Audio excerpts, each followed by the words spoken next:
Hello and welcome to Setting the Stage. Episode 6, Lloyd and Kalgrad. Okay, you want to get started?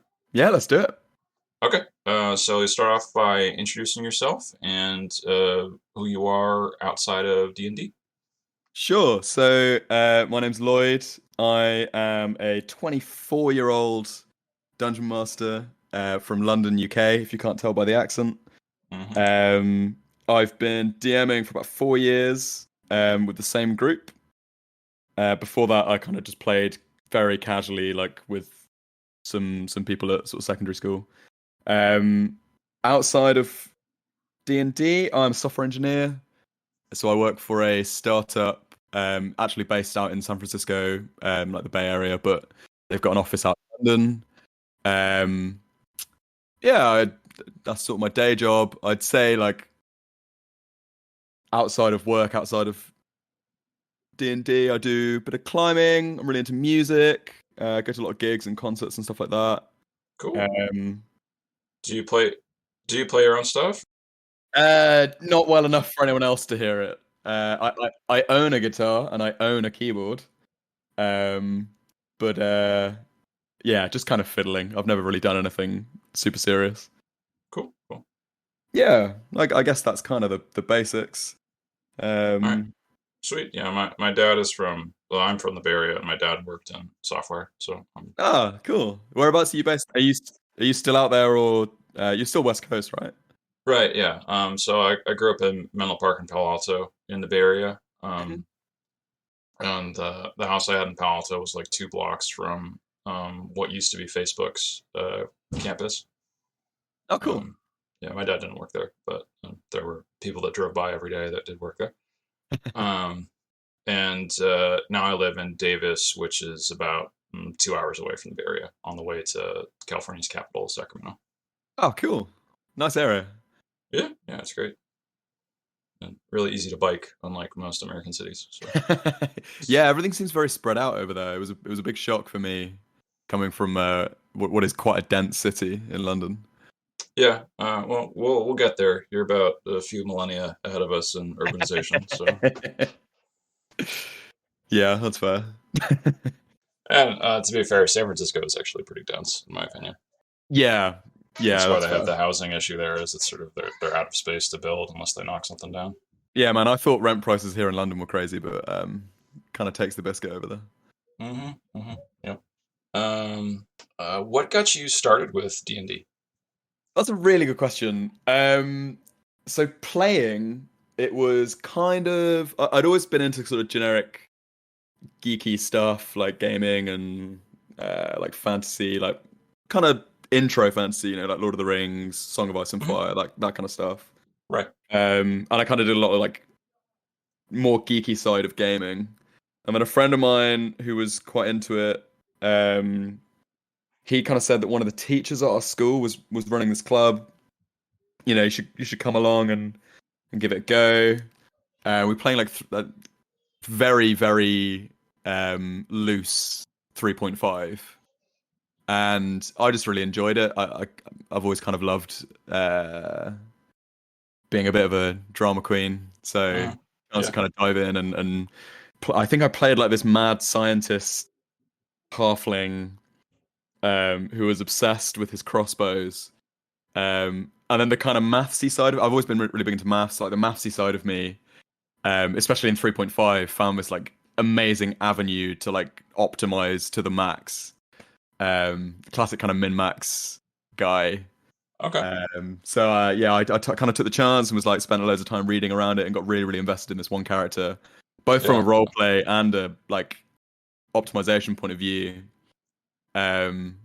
Mostly that's pretty hard for a crossbow user in 3.5. Yeah, I mean I don't remember exactly what we did, but I think we kind of got given a couple of homebrew items which before we kind of dived into the min-maxy stuff were kind of fine. They were maybe a bit overpowered, but the moment I started combining it with like a bunch of feats and stuff, the kind of cracks in the design of these homebrew items started to show. Okay. And I ended up doing, I think we were like level 9 and I was doing like 80 damage around or something like that. Yeah, and I mean it was kind of stupid. Like the plot was really fun and made up, and like it was more about the kind of hijinks and silly situations than like a proper dungeon crawl. Yeah, yeah. I feel like most people play that way. Yeah, I really enjoyed that, and then didn't really think much of it except a little bit, kind of playing with that group of guys from school.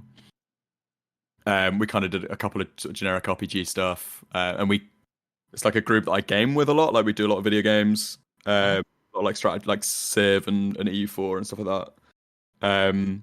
But then 4 years ago was kind of the real big turning point. So a lot of a different group of friends from school, but still school friends. We'd all kind of gone to our separate universities, and then we'd come back every Christmas to spend time with our families, and we all lived very close. And we'd always have that sort of boredom of we'd be a couple of weeks at home. It's the countryside, not London, so there's not a lot to do. Right. And trying to find something to do. And one of these friends just turned to me and said, "Oh, hey Lloyd, how would you feel about running like a little D&D night for us? And we'll have some drinks and it'll be funny." And it's a group of people who, by and large, had not really explored the kind of geeky side of stuff. Kind of what I'd, from a D&D perspective, call your sort of average Joe. A couple of gamers there, but other than that, nothing very geeky. And that's what it did. I kind of spoke to everyone, said, what kind of character would you want to play? And I kind of only planned for it to be a couple of sessions over that sort of Christmas period. And the plan was for me to kind of play this long con on my friends and secretly have them playing out the plot of a Shrek prequel. So the idea was that they were like a group of prisoners who were kind of offered a execution or suicide mission, a la Suicide Squad kind of vibe, and their mission was to track down the Beast in the East. And the kind of setting was this fantasy world where magic users and magical creatures were outlawed for some reason. And this Beast in the East they had to go and find and bring to justice was just going to be Shrek, and that was kind of the punchline. Okay. And yeah, so we kind of did that as a joke, and we got a couple of sessions in, and obviously we didn't get very far in those couple of sessions because it got instantly derailed by a bunch of drunken teenage or late teenage British youths wanting to get up to mischief. I was gonna say the typical country lifestyle. Yeah, so like we were didn't get very far in the plot, but kind of had a good time, and everyone was like, "Oh, this is really fun. Like, can we keep doing this?" And this was back in 2018. So what we did was we did 2 sessions that Christmas, and then kind of put it on pause for a year, and then the following Christmas we did another couple of sessions. And it was just kind of a fun Christmas activity at that point. But then March 2020 rolls around. Right. And of course, life kind of changed quite a lot for all of us. And we were mostly coming towards the end of our time at university, or maybe some of us had graduated already. But obviously, we had a ton more free time on our hands and nothing to do and nothing to talk about because none of us were doing anything. Right. We kind of thought, hey, like I said to them, we've all kind of enjoyed this Dungeons and Dragons thing. Like, why don't we make it a bit more serious? Like, not serious in tone necessarily, but let's actually kind of get into it a bit more and do it more often. And then everyone just got really, really, really into it. Like even my friends that weren't really big into gaming, even just kind of it was all we talked about for months because that summer there was nothing else to do. And then obviously as things started to open up again, we're still playing super regularly. We're all sort of very busy 20-somethings living in London, most of us.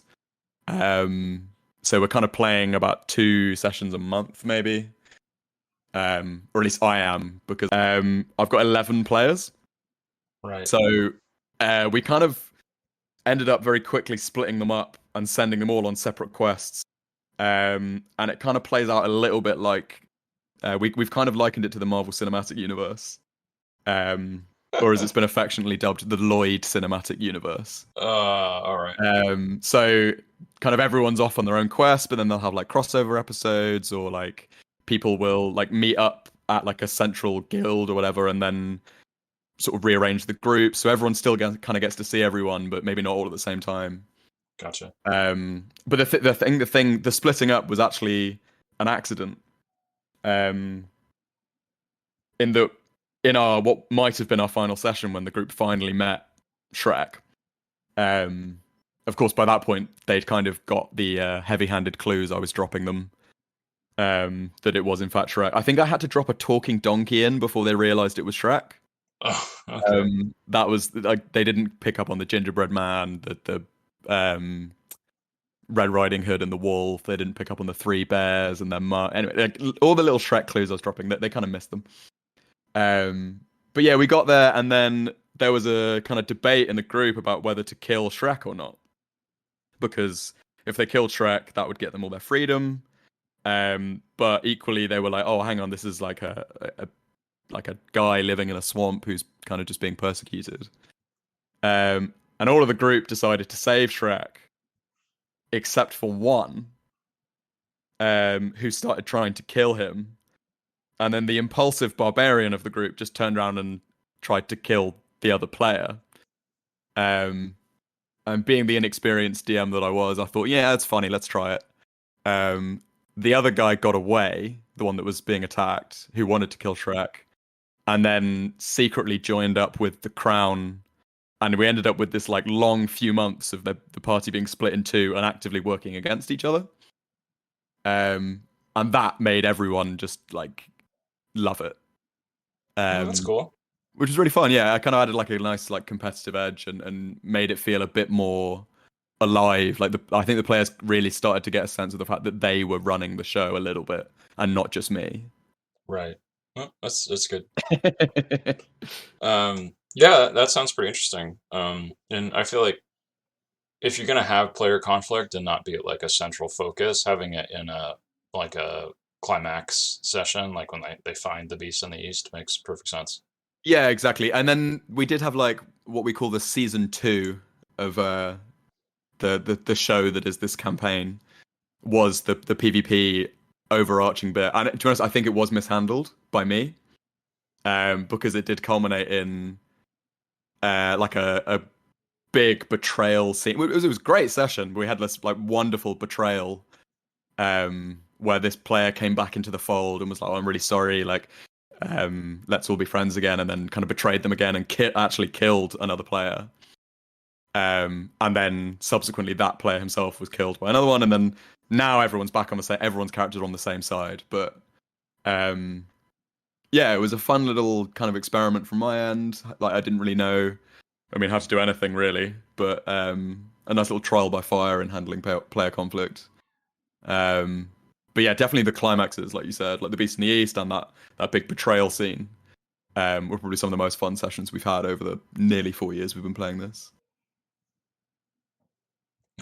Did you bring in Puss in Boots and Prince Charming into the second season? I didn't. Although I think one of my favorite NPCs was Lord Farquad. Actually, was kind of a bit sad when he died. Because sorry, spoilers, he did die. Well, he gets eaten by a dragon.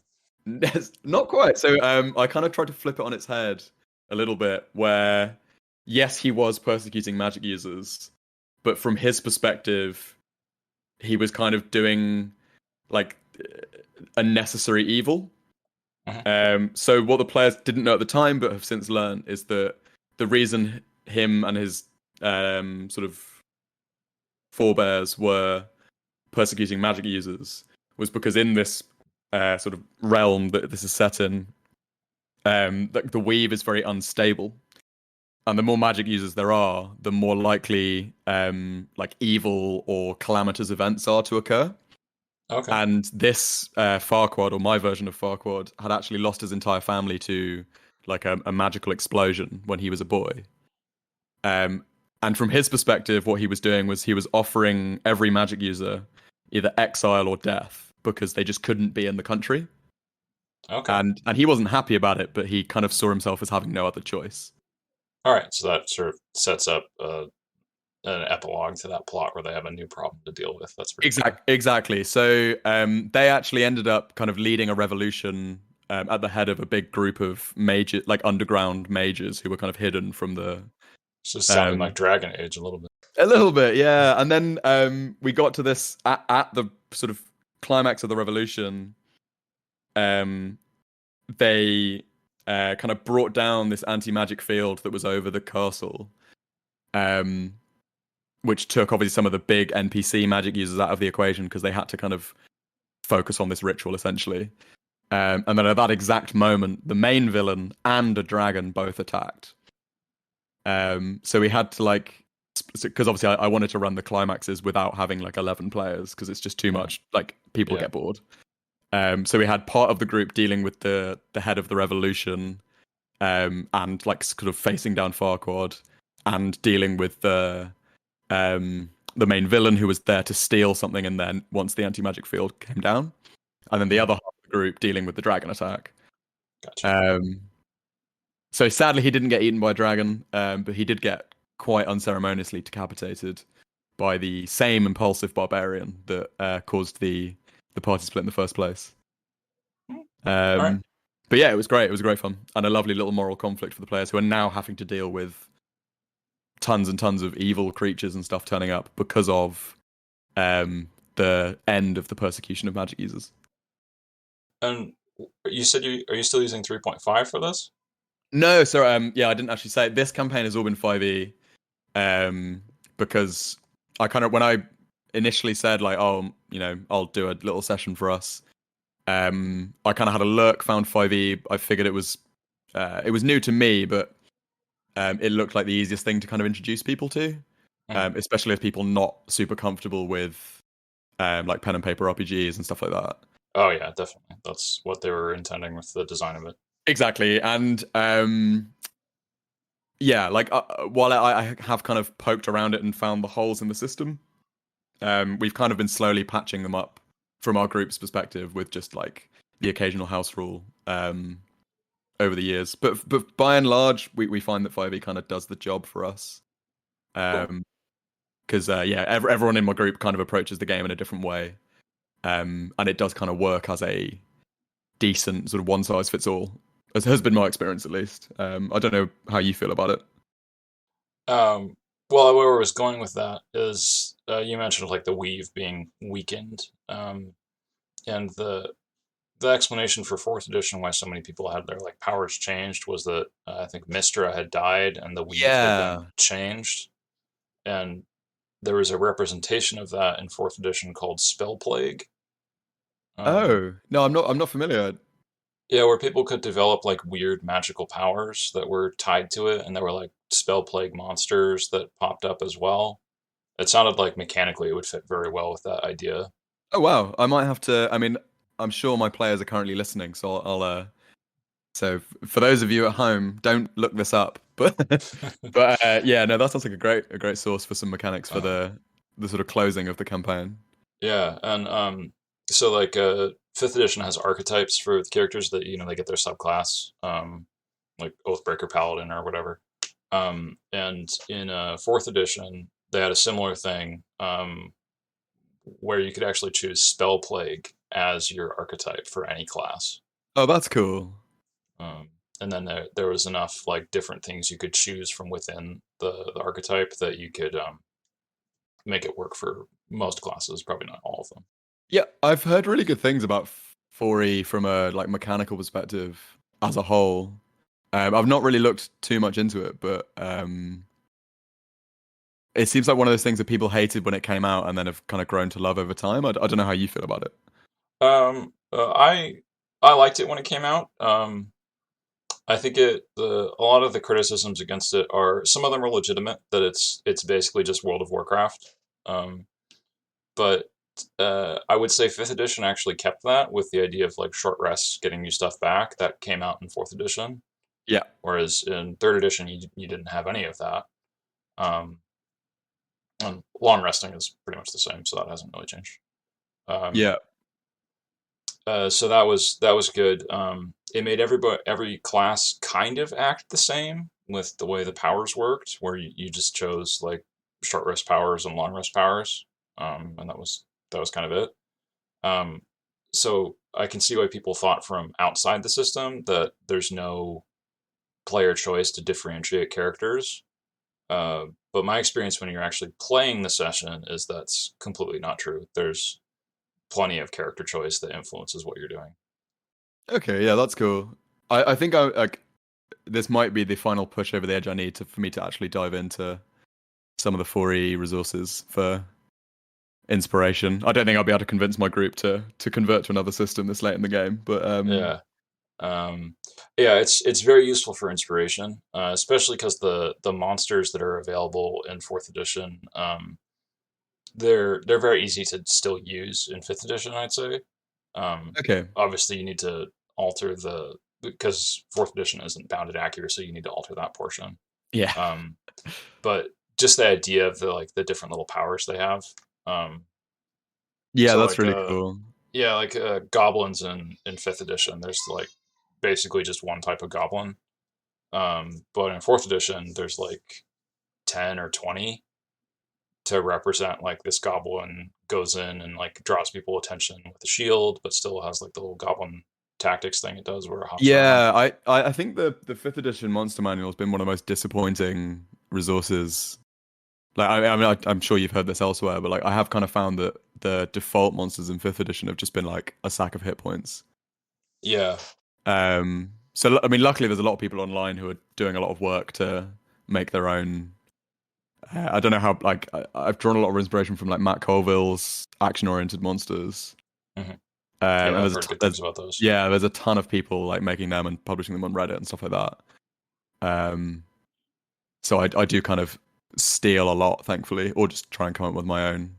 I think a lot of my monster design is pretty much just like taking the stat block or whatever of dragon or goblin or whatever it happens to be, and then coming up with something creative for them to do. Yeah, I'd say Pathfinder also went the same route as fourth edition for monster design, where they have a lot of different things, but there's still a theme that unites them with the goblin tactics, for example. Yeah, I like that. It kind of means your players know what they're expecting if they see a goblin, but maybe not exactly what they're gonna do, Yeah, which yeah, which seems much more interesting than the default 5e kind of dragons always breathe something at you, and that's kind of it. Um, well, I brought up Pathfinder specifically is that Pathfinder has a SRD that's freely available. Fourth edition does not. Oh, of Uh, course, yeah. that's what makes it a bit harder to get into and run. Is they decided to not have a freely available one, and I'd say another issue with fourth edition compared to the other editions is that because of the way the classes work, it's very hard to create like new archetypes or something like that for classes just because they're so much more complex. Oh, I see. Because if you've got a lot of choice of like short rest and long rest powers, right, you've got to come up with a lot of choices. Or is there Yeah, something else? yeah. For each level, there's four different powers at a minimum for selecting. And that's not including the extra books where they released stuff. Oh wow. Okay.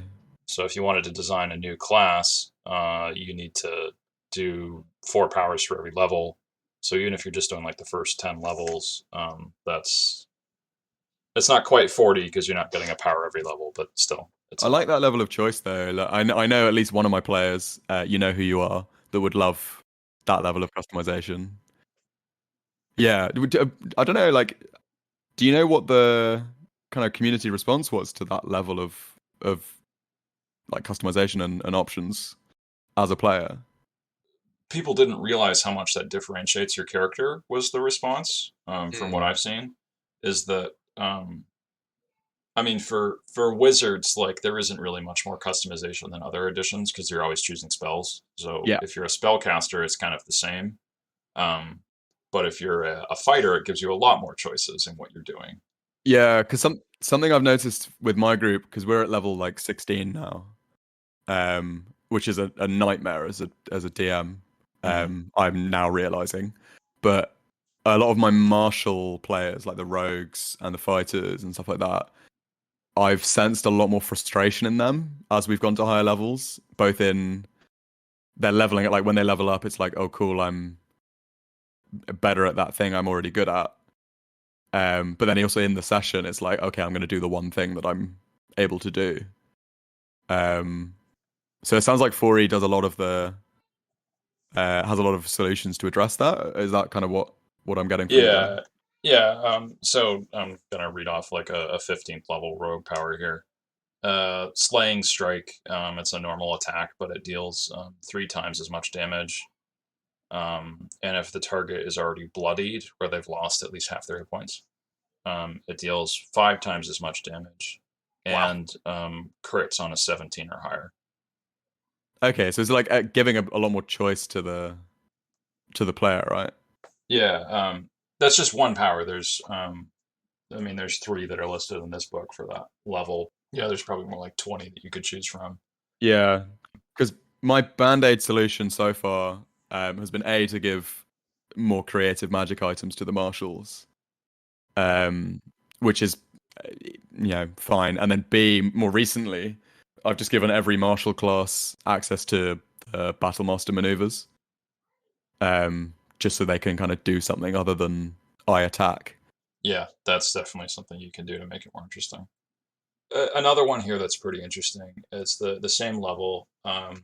You move your speed. Every enemy that can make an opportunity attack against you does so against itself.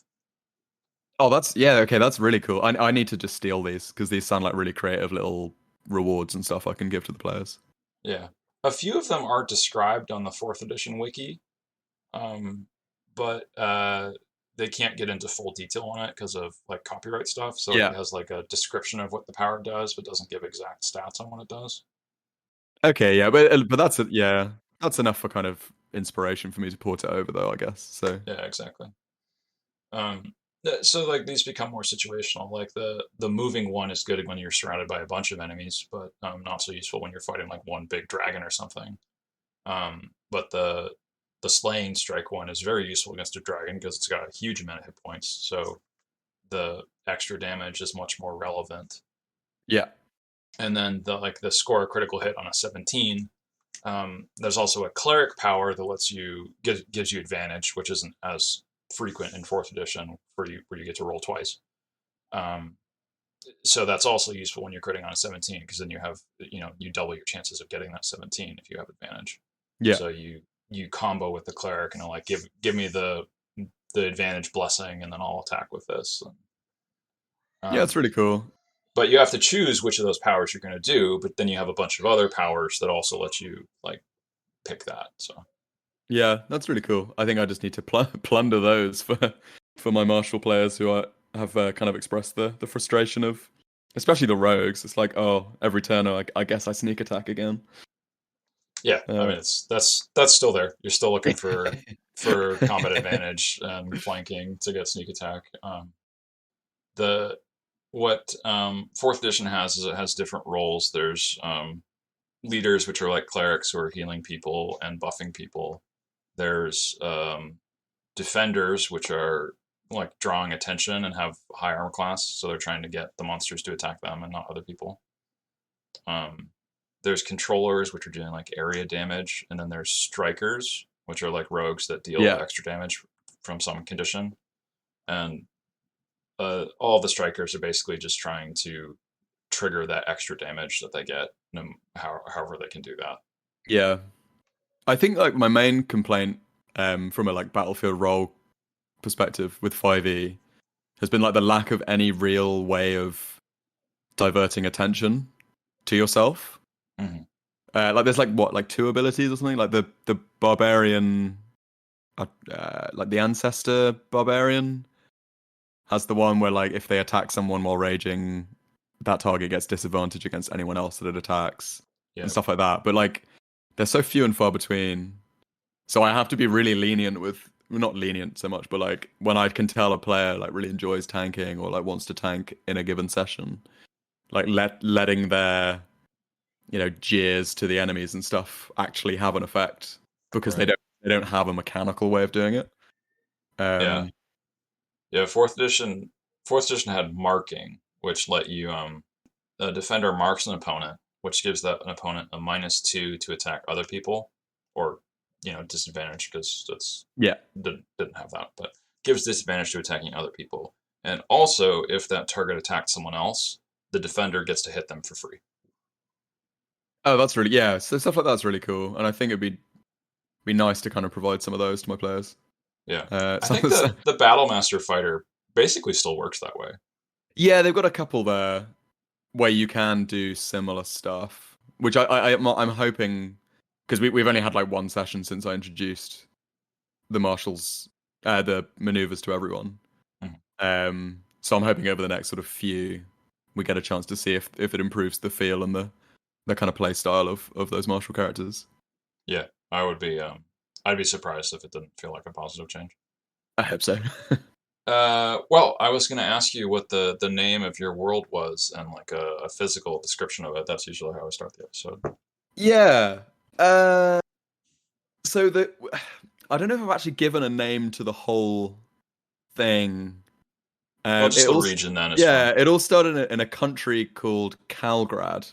I have no idea where that name came from. It just kind of sounded nice. And then the kind of lore has expanded. Like in a video game where they only render what you can see or what you're about to reach. Uh-huh. That's kind of been my approach to world building. There's some stuff which I've got like overall in my head. But the rest of it's kind of been built as the players have encountered it. At least the details of it. But Kalgrad exists on a continent. It is the wider continent has been barely touched in this campaign because Kalgrad is like ringed by this impenetrable mountain range, which was an early campaign convenient plot device to stop people just going somewhere else. Okay. But also to explain why the kind of politics of Kalgrad is so different to the rest of the continent. Why they were able to get away with mass persecution of magic users. Why they've never been invaded. Why they don't need like a strong standing army and stuff like that. It's just because it was so easy for them to defend themselves. Okay. That the kind of wider politics of the continent barely influences them. Which has had like interesting plot ramifications, of course. So not much is known by the players about the rest of the continent, except that the northern half of it is under like a regime run by the Yanti,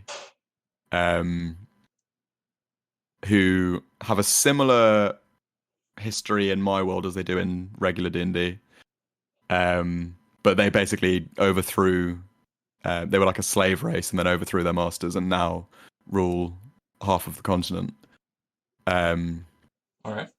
And I think that might come, if we do like a little epilogue campaign, that might come because one of my players is now a Yanti, but from another reality, which I'll get to in a second. Okay. So yeah, like that was kind of the basic. It was very grounded campaign for like the first however many levels, and then we had a little bit of plane hopping, but to kind of custom planes. The main villain is in service to a goddess of the moon and of pain. So I took them to a pain dimension, which was where this villain was keeping prisoners and stuff, and they were going to rescue an NPC in the pain dimension. And then we had some like random sort of like custom planes or dimensions, that we called them. And then as players have got abilities which more explicitly reference planes, like the astral plane and stuff like that, I've tried to incorporate some of the standard D&D cosmology in. Where it gets weird is how I've handled time initially. I'm going to try really hard to remember what the players know and what they don't, because one of my players is obsessed with the time subplot, so I don't want to spoil anything for them.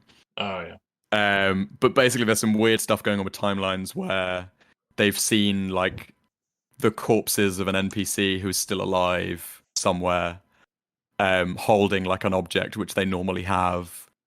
And they've like, some of them have seen their own graves. And they've met characters from other timelines. So there's something weird that they don't know exactly what's going on with time, but there's something weird going on with time in this universe. And then to add like another dimension, like layer of dimensionality to it.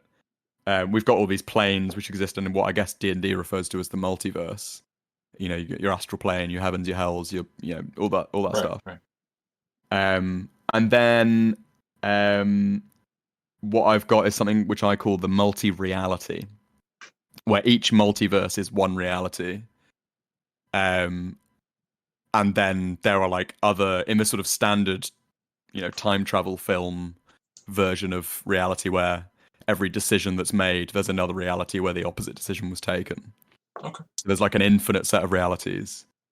And sort of the larger plot, which they're slowly unveiling, is that there exists some entity that lives outside of all these realities that is trying to collapse them all into nothingness. And they're using the reality in which the plot takes place as their kind of foothold to do that. And this initially started as an excuse for me to, the kind of multi-reality hopping was an excuse for me to introduce two new characters. We had a player joining late, and we had a character that died, so their player needed a new one. So we brought in two characters who have crossed realities, which was a fun excuse for them to have like a background completely unrelated to the in-universe lore. Well, I've always felt you need to do something like that when you have high-level parties, because there's always this question of why isn't this high-level person, why weren't they doing something before where the players knew about them? Yeah, exactly. And I think like to an extent I've been able to use like the isolated nature of this country to explain away, like hand wave away a lot of that. But yeah, at level 16 it made so much more sense to be like, oh, these are two guys from another reality and they're being put here because this reality is becoming a threat to all of them. So yeah, I've kind of got this sort of friendly, I don't know how Marvel educated you are. I've watched most of it, so okay. So are you familiar with The Watcher? Yeah. So I've got from the What If short series. Yeah, that one. Yeah. So I've kind of got like a Watcher stand-in who doesn't intervene, but he observes. I've called him the Other, and he kind of dropped these two characters in the new one, and also another group of characters were in a place where they couldn't teleport, but they needed to, and they got these high-level NPC wizards to send them through like a kind of tunnel around their reality. So they went into this sort of liminal space between realities and then back out again into reality, and also met the Other. Okay, so that's separate from the astral plane, which is usually the space between different so planes, because this is between different so super planes or whatever. That's a good way of looking at it. So each super plane, and each super plane is kind of like a quasi like mirror image of each other. Like they have the same, like each super plane has its own material, astral, nine hells, heavens, blah blah blah. Right. And they are kind of similar, although they are distinct to the timelines. They're not like a different timeline; they're a different reality because I don't want to reveal too much here, but the timelines are working slightly differently. Mm-hmm. Okay. I guess that's kind of the big picture of how it's working. A lot of it is kind of, that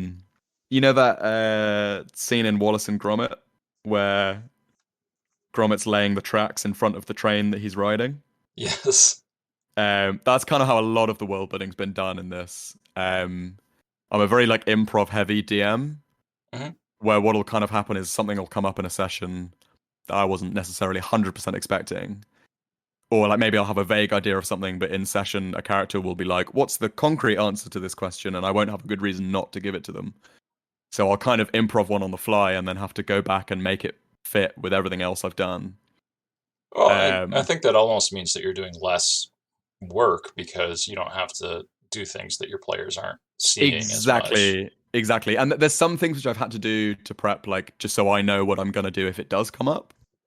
But generally, this kind of retroactive fitting, sometimes it doesn't. It's like coming up with the bits I kind of prep are the bits which are needed to make whatever I said in the session make sense with everything else the players know. Because sometimes I'll say something and they're like, "Oh, that's a contradiction because of this other thing that we know," and quietly I'm like, "Oh shit, yeah, you're right." But not to pull back the veil too much, like part of what makes me go on and design other things is like what must be true for these other two things the players know to also be true, which is where quite a lot of the fun truths about this world, from my perspective, have kind of come out. Where the players kind of push me in a direction which I hadn't really expected them to go. Mhm. Which is part of the joy of it from my perspective, at least. No, I've liked that. I've been doing my campaign for a while, and there's been a few inconsistencies that have popped up, but I also know that I also want to do a time travel campaign at some point where the players are hopping around different times, and I'm like keeping track of the inconsistencies and being like, okay, so they have to fix this one as like a mission or something. That's a really good idea. Yeah, maybe at the end of the campaign, it'll be like, "Oh, have you guys found any plot holes? Because your next job is to fix them." Yeah. Yeah, yeah. I'm sad. I mean, we've got the session where a lot of the time stuff is going to become unveiled in like a week and a half's time. I'm kind of sad it didn't happen before this podcast, so I could talk about it in more detail. But That's all right. There's always going to be something that's like that. yeah. How do the gods work in that setup? Because I'd assume that they're somewhat aware of that or not. Yeah, so each super plane, if we're going to stick with that word, has its own set of gods and deities. So the gods generally are not aware of the plane above them, or the super plane multi-reality above. They only know, as far as they are aware, they are the greatest thing in their universe or multiverse. Okay. And what gods are you using? Are you using like the typical like Dawn War, Greyhawk, Faerun ones? It's been a bit of a mix actually. Like the first time, so the kind of crown, the state of Kalgrad, was a monotheistic, almost pseudo-Christian religion. Okay. And they kind of saw any other, even though they knew obviously that other gods existed, but they saw worship of it as heresy. Okay. So most of for a long time, the players didn't encounter any religion other than this kind of pseudo-Christian one.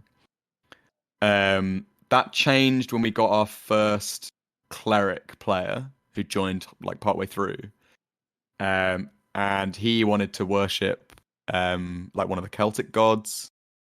I think they're called Tyrannus, which is, as a lot of pagan religions did, have sort of gods which are very similar to other ones. The one that's more or less a Thor stand-in. Yeah, I remember it from Asterix and Obelix. Ah, okay, of course. That might actually have been the inspiration for this player. But yeah, so we had that, and then we had an NPC who actually was a player, a character I played in another campaign, which died after a few sessions. And I wanted to kind of take my young, naive Viking character and sort of age him up a few thousand years as this sort of immortal, timeless father figure. Okay. Who'd kind of been through thousands of years of conflict and growth. And it was my way of being like, where will that stupid character I played end up? And it was supposed to be just sort of a cameo for my friends that were in that campaign. Like one of my players was the DM for that campaign. Okay. But then like one of the other players kind of said like, oh, how will I ever contact you again? And this guy, his god was the Viking god of the sun, Oda. So I've kind of shoehorned a lot of Viking mythology into this campaign because this player kind of asked, how will we ever see you again? And he kind of jokingly said, because his thing is all like fire and light and stuff, he said, oh,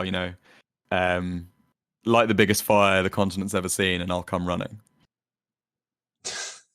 Oh, Coincidentally, the villain of set fire to a city, and there was like this really emotional moment where like there was this character the big betrayal where the runaway character came back and killed a player. The villain set fire to the city at the same time, so this big climax was going on all at once. And the player who asked this NPC like, how will we find you again? She was kind of fleeing the scene. She'd failed to save the character that had died, like she tried to but hadn't managed it and was flying away. She was a druid. She turned into like an eagle and flew away. Okay. And kind of landed. And I kind of thought to myself, oh, that is the biggest fire the continent would have ever seen. And it was just this lovely moment where like they'd had this attachment to this NPC, and then we're in this like deep emotional pit, and like landed by themselves in the forest and was like on their knees crying. And I thought, like, this is it. And I just had a hand offered to them. And this character said, oh, when I said the biggest fire the continent has ever seen, this wasn't quite what I had in mind. And helped them to their feet, and then has since been like a mentor to that character. And That's a really nice moment. Yeah, it was really beautiful, and like, well, at least I thought so. And they've kind of brought this character under their wing, and now this druid is like serving the same god, the god of the sun. But then I've also kind of shoehorned a lot of Viking mythology where this character has explained that while he calls the gods Oda and Thor and Odin and whatever, they're just kind of his names for the same things. So he explained that the cleric's god Tyrannus was the god that he called Thor, and that they were the same person. And then like the cosmology, like it's essentially the Viking pantheon, but by any other name. Like, okay, it's not necessarily truly Viking because he's no more right in worshipping them in the way the Vikings did than anyone else is for worshipping them in their own ways. Yeah, I've got a bit of that in my campaign too. With the equating gods as other ones is called syncretism. Oh, that's a good word for it. I like that. Yeah, like Thor is Zeus and Turanos and I don't know, probably many others. Yeah. So like I had this lovely thing, and then from this NPC's perspective, Odin is like all these gods are just one fragment or one aspect of Odin, the Allfather, which diverts from actual Viking mythology. And that Allfather figure is actually what the other name for what this like pseudo-Christian religion we're actually worshipping. Like, it's the same god, just by another name. Ah, okay. So that's kind of like, and then we've had like the biggest kind of god's influence we've had on the campaign is the villain worships this goddess of the moon, and obviously we've now got one of the players worshipping the god of the sun. And so the climax of the campaign, which is coming soon, and the players know this isn't a spoiler, is going to be an eclipse, where the kind of plot is that the reason the goddess of the moon is also the goddess of pain was because she and the sun were once lovers, and then split apart, and then at the eclipse they're going to be together again. And the villain wants to do something which I can't reveal. But both the villain and this player who worships the sun are going to become more powerful. So the villain's going to have like death flowing through them, and the player's going to have life flowing through them. So I'm basically giving them one free cast of True Resurrection, which I'm really interested to see, because they've kind of been plotting as a group about who they're going to resurrect, whether it's like a player that's died or an NPC that might be important, or like maybe they're going to resurrect someone to like serve them in the moment, or like they're debating this now. And then during the eclipse, this meeting of the god of the sun, the god of the moon, goddess of the moon, the NPC that worships them is going to ascend into heaven as their like, it's like the sun and the moon giving birth to a new god, which is going to be this NPC. Okay. Which is his excuse for not just solving all the party's problems. He's busy preparing to ascend to the heavens. Okay. That's a good reason. Yeah, which kind of gives him this excuse to kind of be more like a Gandalf figure of kind of mentoring and helping the party succeed, but by their own merits. Yeah, and I'm going to be sad to see him go. He's one of my favorite NPCs. So, but the eclipse session is likely to be our final one, depending on what happens. So do you have Yggdrasil and all the other like 9 realms, or is that? They've not come up yet. I wouldn't be surprised if they do in some way come up. Yeah, no one's really pried too deep into the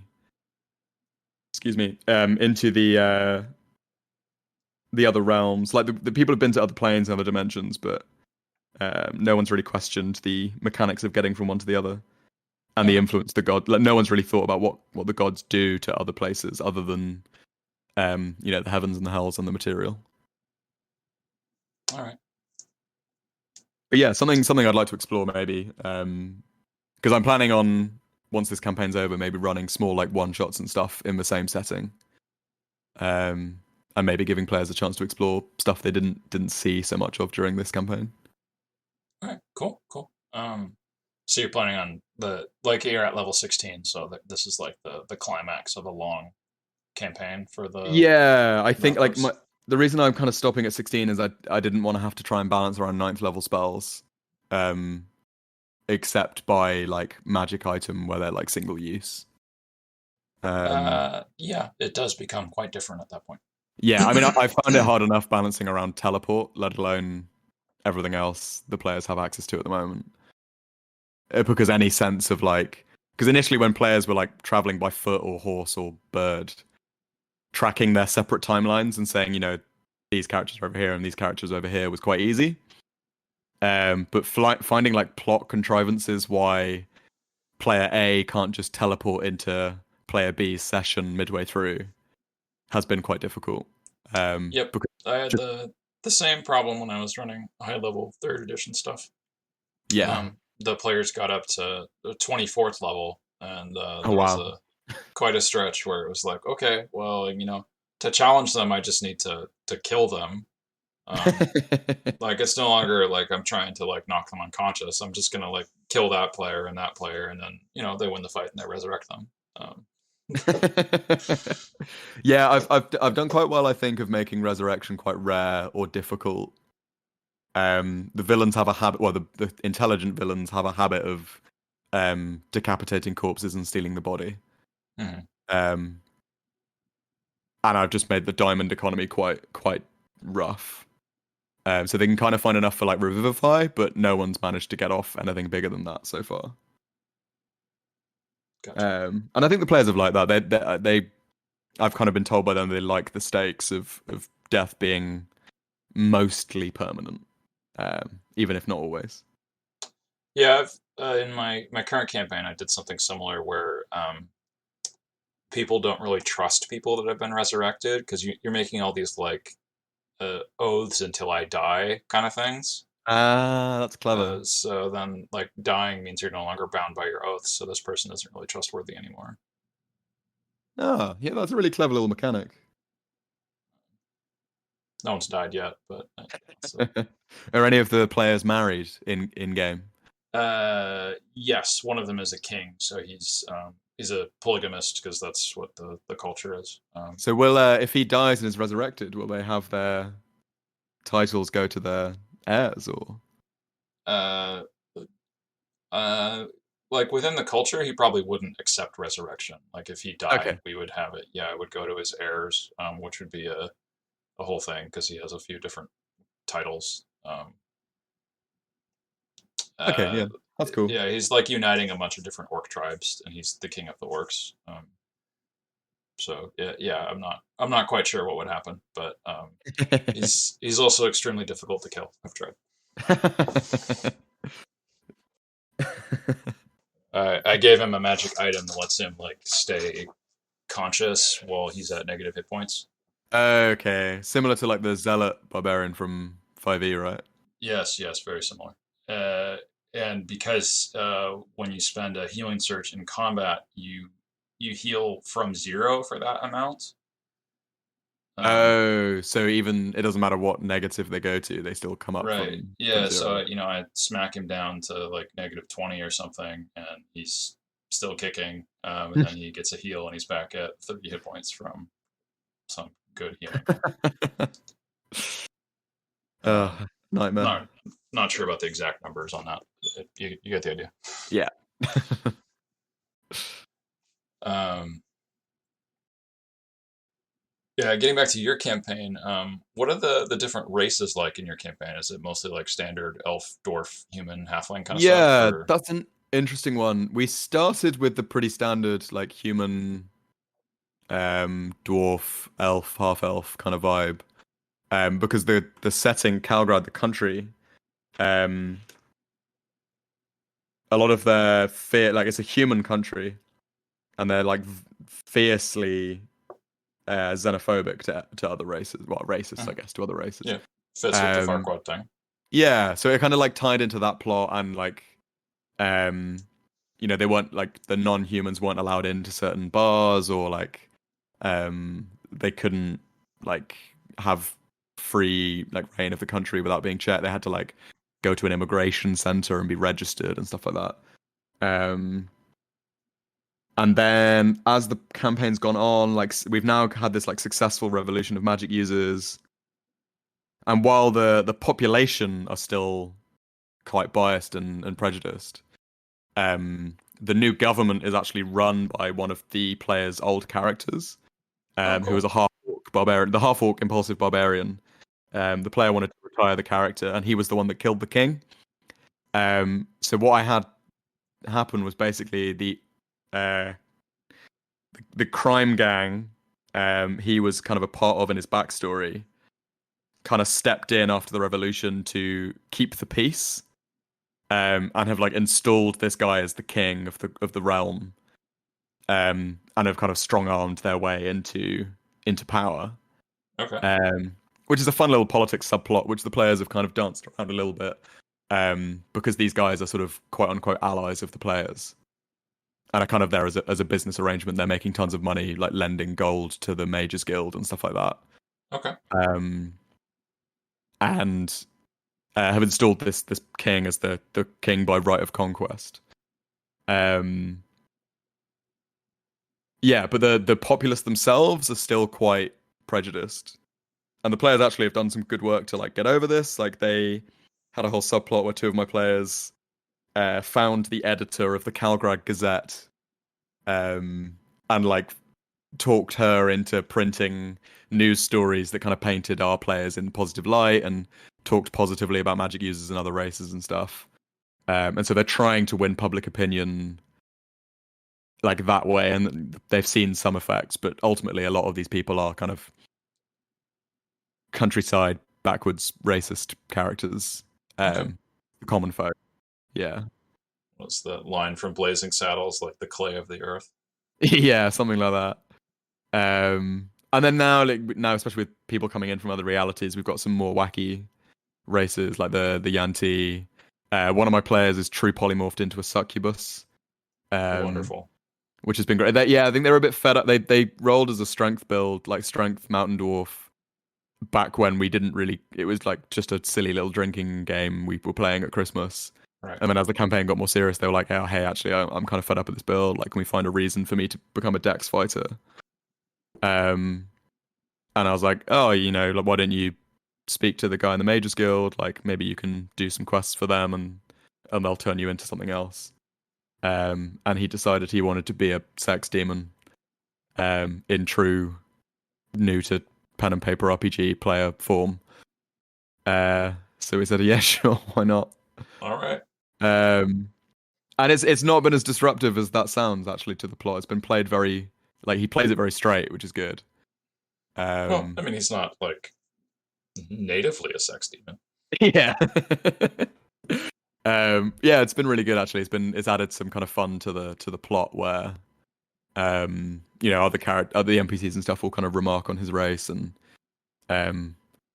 we'll have some interesting conflicts where the racist common folk are like inexplicably attracted to this creature they hate, and stuff like that. So does he copy the shape-shifting powers too? I think no, Polymorph doesn't usually work that way. Yeah, so he can. We kind of like hand waved. They were like level 7 or something when we did this, so we kind of hand waved some of the true polymorph rules. So he doesn't have like the exact abilities of a succubus. We just kind of changed his stats to a bit more dexy and a bit more charismatic, and then gave him the flight speed and let him switch between human or demon form, as well as the kind of gender sex polymorph switch, which has come in handy in a couple of social situations where they figured this character will be more charmed by a man or a woman. Yep. That's one of the cool ways to bring in like magical item rewards is not necessarily a transformation, but some sort of granted power like that. I like doing that. Yeah, exactly. I think I've tried to give my players a lot of them. Like, my character that got really into the Viking God of the Sun, they had one eye, and so I had the NPC like replace their missing eye with like a permanently burning fire, which they can use to get like true sight and stuff like that. Oh, cool. Yeah, so there's been some fun little. I try to give like fun little rewards where I can. I think it's also a neat way of changing the archetype like that, where like there's a larger transformation. Like if a character wants to switch from strength to dex fighter, like you said. Yeah, it was a nice like because back then especially I was like I really want changes to kind of fit the narrative in some way. And that's kind of been my approach to multi-classing as well. Like I haven't really minded it as long as you can find some justification for your character. So we had a warlock that wanted to multi-class into sorcerer, and so we like found some way to unlock some innate power within them rather than just explaining it through like hand waves. Mm-hmm. I did have a question about like, could you go into more detail what it's like running for 10 people? Like that's It a is lot. the bane of my life. So the sessions where we actually have everyone in, which are thankfully few and far between, are a nightmare. Um, just in the especially with online play, it's very easy and natural for players to kind of switch off. Because there's 9 other people taking it in turns in the spotlight, and people don't want to interrupt to say they're going to go make a coffee or go to the toilet, Right. and they kind of miss. And people switch off, and it's kind of natural, especially in combat when we've got 16th level players, some of whom aren't, to be honest, that familiar with the rules. Combat takes a long time. So my solution to that has just been kind of avoid it as much as possible, except for kind of climactic scenes, which kind of either play out off screen. Like we had a big funeral scene lately. I just kind of played that out off screen, asked everyone what they wanted to do at the funeral, and then I wrote up like a very, very long funeral like bit of prose as if it was a short story, like explaining what happened at the funeral. Okay, that's nice. Which is nice. I had a really long flight. I was actually going to San Francisco. I had a long flight with nothing to do, so I was like, I wrote it on there. Oh, okay. But then the real challenge has been like tracking each little subgroup on their little quest and like figuring out where they are in the timeline and how long each thing they do takes, and finding a good plot reason to like maybe tie up one group for a bit so that I can schedule in some other groups. And all of my friends have very, very different personal lives and work lives and schedules. So some players can only play like 2 or 3 times a year, whereas others want to play 2 or 3 times a month. And so finding a cadence where like people are grouped in the right way, where I can schedule everyone at a pace they are happy with. But on the flip side, it's been really fun in that because everyone likes different things about the game. Like some people are really into the social side and the larger plot. Some people are really into like the dungeon crawls and the combat. Some people are really into like the exploration and stuff like that. So I've been able to kind of tailor each session. Like say they go to this dungeon, I can make the challenges that are found within kind of catered to the players that are in that session.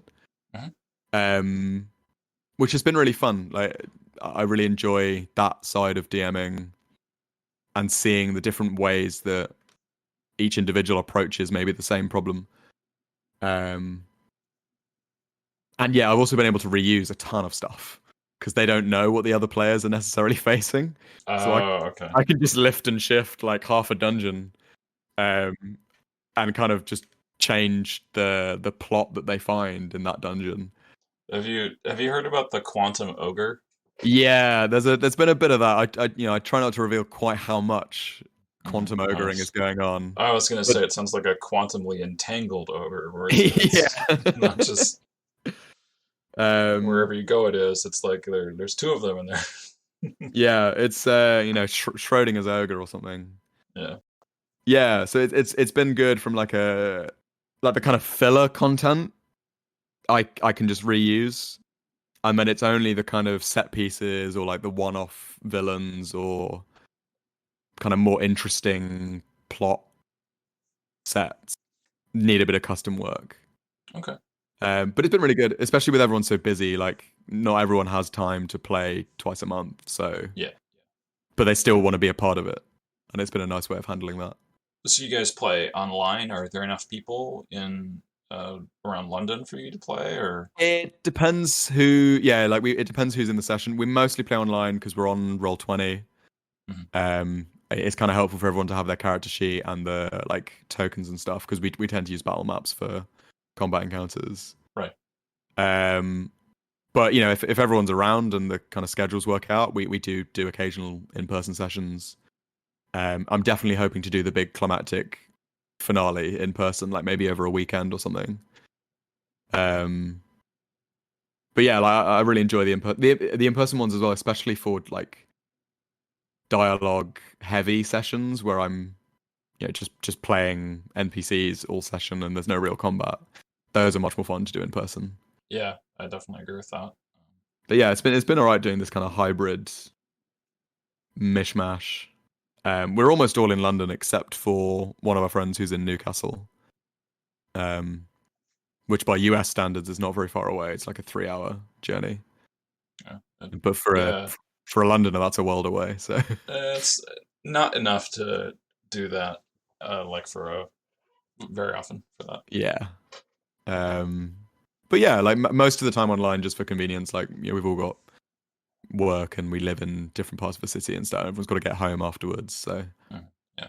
um, Yeah. but yeah, Even being like both in London, you can still live an hour away from each other. yeah. I mean, like, I don't know what it is about the city, but like, there's no such thing as a journey that takes less than 45 minutes. Um, so getting to someone's house and then back is like an hour and a half of your evening gone on travel. So Well, I mean, part of having a density like that is that it's also not designed to have quick car travel. You don't have like freeways that are within the city for getting around like we do yeah, here. I mean, none of us. I mean, actually, only one of us owns a car anyway. We're all bus, tube. Um, Public transport's all right here. It's very easy. Like you can get anywhere. It's just like you might have to wait a little while. Yeah. But yeah, no. So mostly online. To answer your question more directly. For comparison, my commute is 20 minutes by car, but it would be like an hour and 15 minutes if I was taking public transport. Wow. Okay. Yeah. I either get the bus or cycle to work, and it takes me 25 minutes either way. Anything else you wanna touch on today for your campaign or D&D related stuff? I mean, I wanted to give my players a big shout out. I won't list them all because there's too many of them. But I think actually something you might have something to say about. I really found over the like pandemic, like it's a very difficult time for everyone. Um, I don't know about my players, but definitely for me, like I found having like this regular campaign that was like this fixed, unchanging, interesting and enjoyable part of my life, like really did help me get through those couple of years. Hmm. And even now, like when I'm going through like a difficult time, like it's nice to have like this big creative work that I'm working on with my friends. Um, and I think it's something that doesn't really get talked about that much in the D&D community, at least as far as I've been aware. Of like this is a really lovely way to like get together creatively and make something with your friends. Um, in addition to being a great way to spend 3 hours shooting the shit with your mates. Um, yeah, so I just wanted to thank my players really for that. I mean, I know they're listening. So thanks to those guys for helping me through the pandemic and letting me be the center of attention for a few years. I know they know I love. So thanks, guys. Yeah, I don't know about you. What was your situation with the like D&D through the pandemic? Like, did you manage to get much in, or was it kind of put on hold? I had a similar setup to you where my group had met up actually in middle school, not high school, but still. We'd been playing since we were kids, and we split up when we all went to college. Hmm. Um, so that's pretty much the same. And when we split up, we started using not initially Roll20. Initially, I had the same miniatures we've been playing with, and I was pointing my video camera at them and moving them around. which was obviously terrible compared to Roll20. So that switch was very welcome. So we did that, and yeah, that nothing really changed much for our sessions when COVID started. It was just like we kept going because we weren't meeting in person, so it was fine. We did have to cancel like or move our 20th anniversary session we were planning. Oh wow. Because we didn't want to meet in person to avoid any accidental spread, even if we were all symptomless. So we had to reschedule that, and we've since had that. It was a fun time. We try to get together in person once a year. That's really cool. So are you guys still quite distributed then? Not so much. Let's see. We've currently got three of us are in the Bay Area. I'm a 2-hour drive away. So we could have four people in the same place, and then we have another person that's over in Arizona right now, and another one that's in New Hampshire. Okay. So the those ones are pretty spread out on different time zones, which makes playing a little bit more difficult. But, and obviously, the in-person stuff usually that we do once a year has doesn't include them as often anymore. So have you been dungeon mastering for the whole 20 years, or been Uh, taking it in turns? Initially, it was my friend's dad was the first DM, and then my dad was the DM after that, and then I took over after we'd been playing for about 3 years. So when I was 12, I wouldn't say I was the only DM, but I've been the main DM since then. Yeah. But we've occasionally done other stuff, and my friend's dad has actually come back now as one of the players and one of the DMs for a little bit. Oh, that's really sweet. Yeah, it's cool playing with him again. Do you think it was weird for him, if he was initially DMing, if my maths checks out, DMing for 9-year-olds, and Yep. then coming back and being DM'd by you guys afterwards?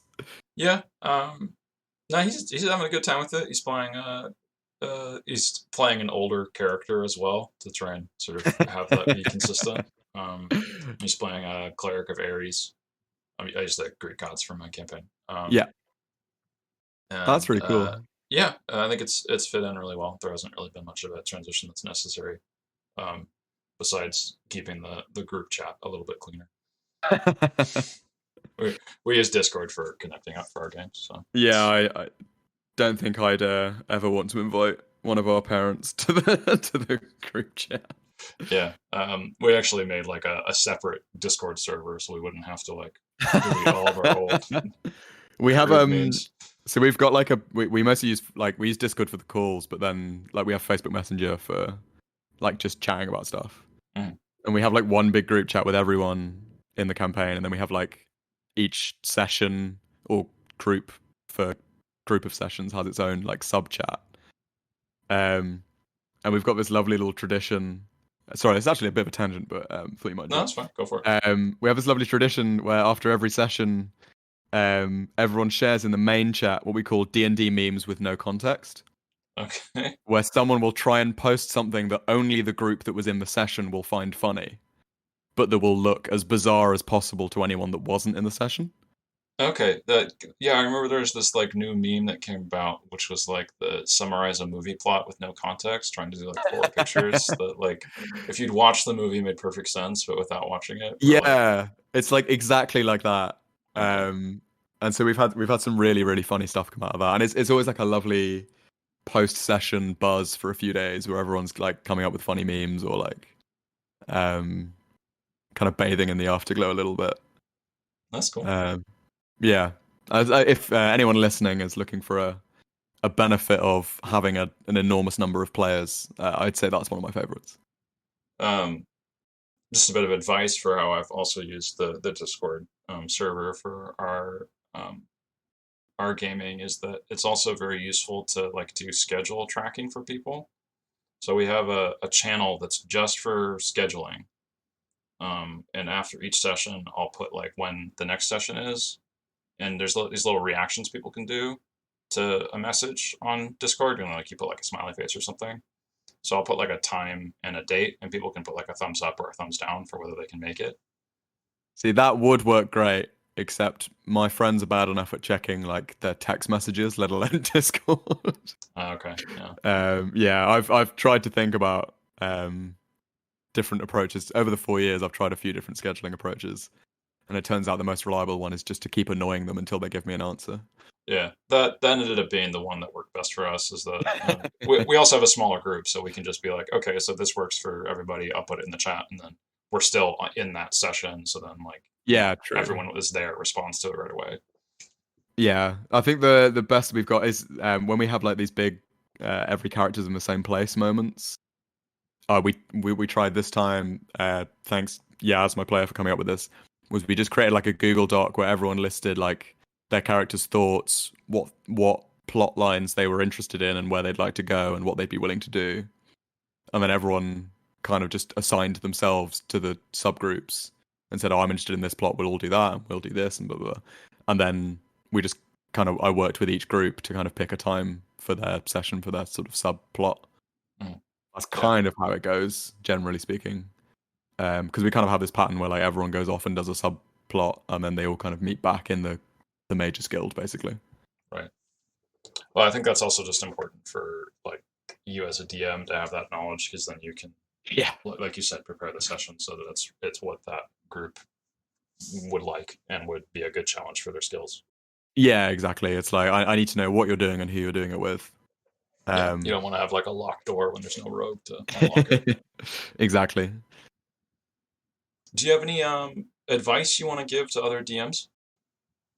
Oh, I mean, I don't know if I feel prepared enough to give advice. I think I would say over the past few years, don't allow PvP unless you really, really, really know what you're doing.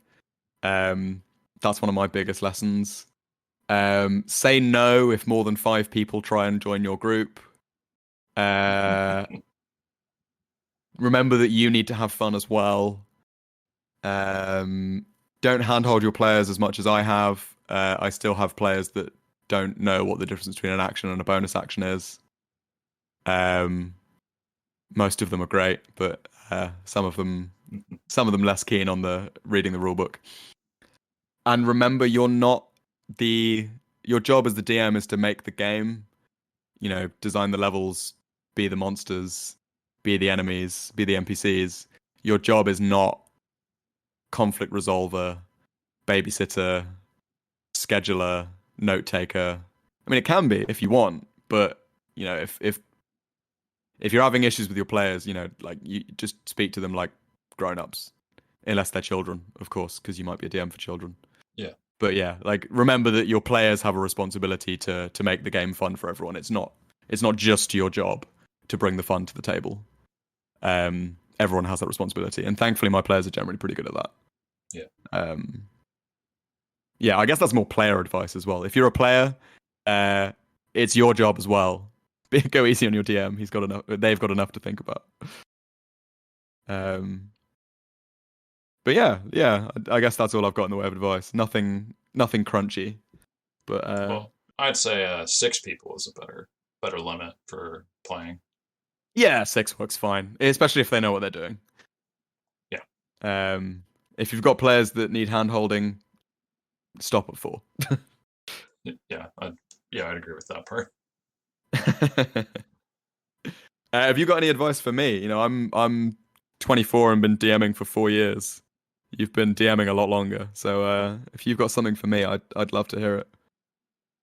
Well, I think the advice I usually give people when they're DMing, from what I've seen on Reddit at least, for the modern DM community, D&D community, is that there's this refusal to acknowledge that the fluffy parts of the game and the crunchy parts of the game are separate and don't have to be united.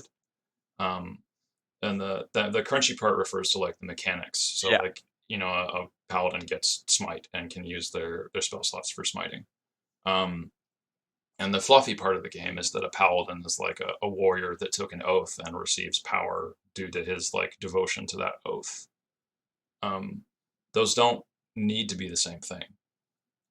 You could have a paladin that just as easily views himself as a magician, a wizard that is channeling power into his sword, and that he learned this technique from like his guru master in the mountains, and that there is no oath that he has taken, that there is no power that's devoted to that oath. It's just that he learned a magic technique. Yeah, I like that. It's good to have that Mechanically, it's separation. the same character. Like, it doesn't change how that character operates in your campaign at all, but it allows you a little bit more freedom in what you want to do for designing your PC, where you're no longer like paladin. Okay, I have to have an oath. It's just, I want to be able to do these things in combat and have this type of character profile of like their backstory and what they look like and all of that. And they can be completely separate. Yeah, I completely agree. I like that as advice. Thank you for that. Yeah, I think I see that most often for paladins and warlocks, where people are trying to like, well, how do you reason that the player gets this new pack to be a warlock? And the answer is they You don't don't have make a to. pact. They're just like they learn a new power and that's it. Yeah, yeah. I think I've come to agree with that over the years. Like, I remember I said initially my multi-classing has been story driven, but now when my favorite min-maxer, you know who you are, comes to me and says, I want to play a wizard with a 1-level dip in artificer so I can have armor. I'm now just like, yeah, sure, whatever. Like, you're still a wizard, it's fine. Yeah, Like, yeah. He just practiced using armor and he learned how to cast spells while wearing armor. We're done. yeah, yeah.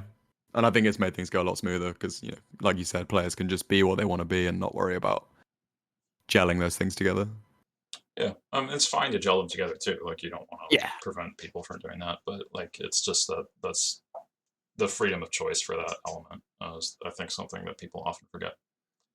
Yeah, As a completely agree. DM, you also have a lot more power in that, where you need to. I don't know. There's like a big straw golem that's attacking people, and the players are like, "Well, let's set it on fire." Okay, then you change from using whatever stats you're using from the straw golem to now using a fire elemental stats. Yeah, that's really cool. You don't have to do anything new. You can just like, oop, okay, now this is going to represent what that does, and it's close enough. And it doesn't matter that it's not actually an elemental; it's just a golem that is on fire. Yeah, I am a big fan of taking a stat block and changing the name at the top of it. Yeah.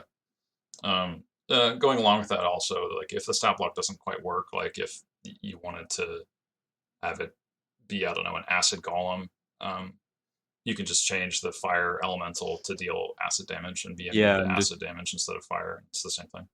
yeah, I think it's so good as well for taking the legwork out of your DM prep. Like, don't reinvent the wheel. Just like take something and modify it to suit what you want to do. Yeah, I'm doing it all the time in 4th edition. It's just like, like, I got all these different orc tribes that I'm working with, and I don't want them all to just be orcs. So, for example, the tribe that they're fighting the most often is a bunch of necromancers, and I'm most often using gnolls as the base Yeah. mechanic.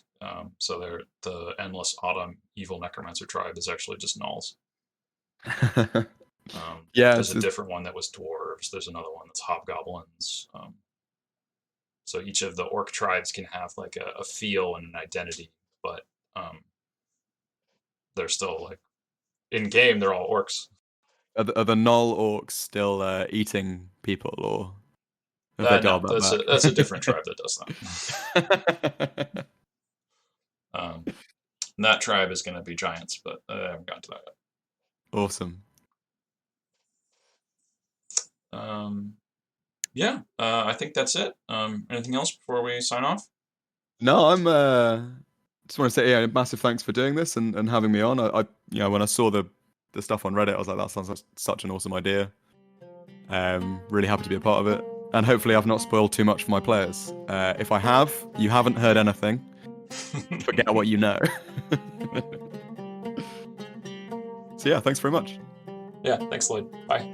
Have a good day. Bye.